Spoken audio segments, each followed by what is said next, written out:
Well, I think, at the 16th century, with the rupture of the unity of the ecclesiastical situation, there's a huge debate on what is a valid church. And because there was such a proliferation of different denominations and so on, and the essential ingredients is that where the gospel is truly preached, the sacraments are rightly administered, and that there is true discipline and government within the church.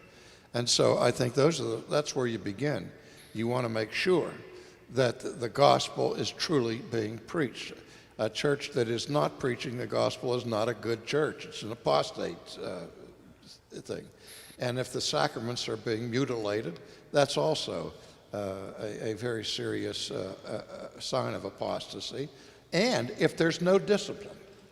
I mean, we're in a time where there's rampant antinomianism inside the church. And it's not just as a matter of neglect, but there are those who are positively proclaiming the legitimacy of antinomianism. And one church recently I heard, we don't do judgment here. Well, if a church says we don't do judgment here, it says to me, we're not a church here. Because you need all of those elements.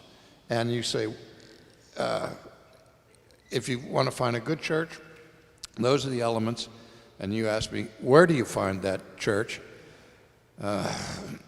We hear that question all the time because there are so few examples of true, authentically godly churches. And I'll just say, whatever it takes, find it, because they're there and they can be found. And there are lots of good churches out there. I'm tempted to say that First Presbyterian Church in Columbia is a very good church because it serves really good coffee. I don't mean watered down church coffee. I mean the real stuff. And so that Acts 2:42, I think, they continued steadfastly in the apostles' doctrine, fellowship, breaking of bread, and prayer, and the prayers. And I think that's Luke telling you something about what are some of the marks of the church.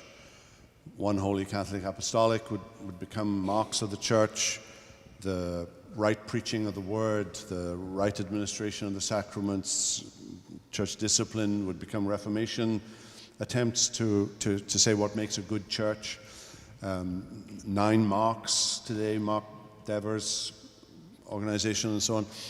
I mean, that's another attempt to say here are 9 things to look for in a good church. But that's a really good question, and we find people asking that all the time. What makes for a good? What are you looking for when you're looking for a new church? Is there ever a good reason to leave a church? Yes, but one of the things that really scares me is that people are making decisions on not a good basis. Well, my biggest concern we hear is for the youth group. We want to have a lively, vital youth group in our church. Doesn't matter what they're preaching on Sunday morning or what they're doing. What really matters is, are we reaching the kids? Hey, come on, what really matters is, are we reaching the parents and that they are communicating the faith to their kids. And so I think it's extremely important what happens Sunday morning for corporate worship, where we're instructed by the scriptures and we gather together in fellowship and prayer and those sort of things. And we don't want to let these lesser programs usurp the central purpose of the church.